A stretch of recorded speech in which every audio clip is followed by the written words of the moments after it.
Hello my friends, welcome to my channel. Today I present this pocket watch is a true example from the late 18th century, featuring the old Verge Escapement, one of the earliest timekeeping mechanisms in horological history. Signed by Thomas Whitt, likely an English watchmaker active between 1760 and 1820, it represents the height of British handcrafted watchmaking.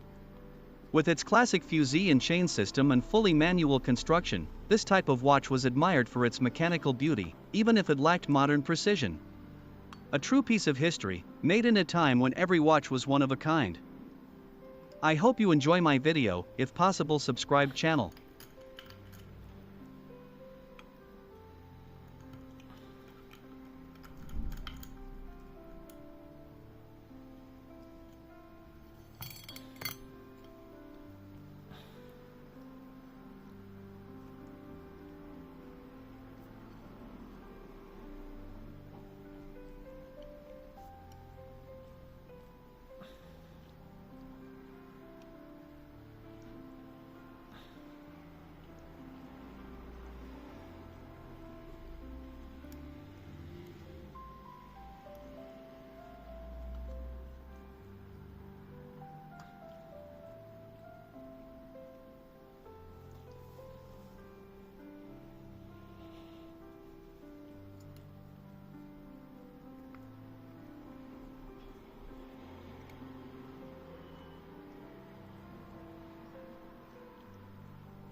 Thanks for watching.